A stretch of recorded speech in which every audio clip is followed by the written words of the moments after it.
بسم الله الرحمن الرحيم، والصلاة والسلام على أشرف المرسلين.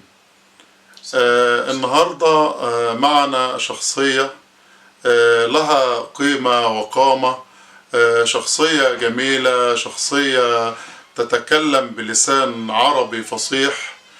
سمعناها دوما تتكلم عن محاسن الأخلاق، وعن الدين، وعن الصلاة، وعن أشياء جميلة. وتشرفنا باللقاء معه اليوم.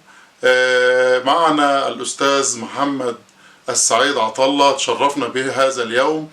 النهاردة يا أستاذ محمد، أول حاجة عايزين نعرف السادة المشاهدين من هو الأستاذ محمد السعيد عطلة. أهلا وسهلا ومرحبا بحضرتك يا أستاذ محمد وبكل الأهل والأحباب الكرام. إنسان بسيط، محمد السعيد عطلة، من أهالي بلدة الجمالية. يعني يتشرف بأنه هو يطمع في أن يكون من الدعاء إلى الله قبل كل شيء.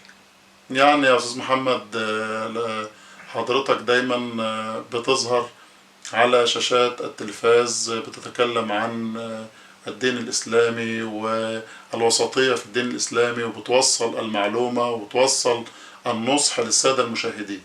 نعم، ونسأل الله تعالى أن يرزقنا الإخلاص في القول والعمل، وأن يجعل ما نقوله حجة لنا لا علينا. عايزين نعرف يا أستاذ محمد، حضرتك طبعا حفظت القرآن الكريم، يعني عايزين نرجع كده لورا ونسأل عن الذكريات الجميلة.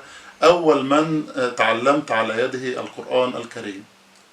بصراحة يعني تعلمت على يد الشيخ محمد العيسوي رحمه الله في الكتاب، ودي كانت بدايتي، والحمد لله ختمت القرآن في سن مبكرة، وربنا سبحانه وتعالى يعني أنعم علينا بالخير كله بسبب القرآن بفضل. هل تتذكر يا أستاذ محمد أول سورة حفظتها كانت سورة إيه؟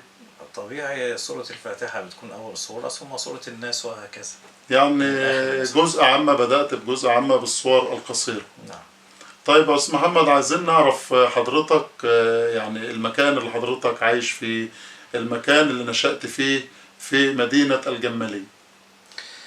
أنا يعني عشت في مدينة الجمالية في حي المدارس، وبالأخص شارع المدرسة الثانوية بنات، ونشأنا فيه منذ الصغر. ويمكن أنت كنت معانا في الحي ده في الطفولة، وكنت بتلعب معانا الكورة، وكنت محترف فعلا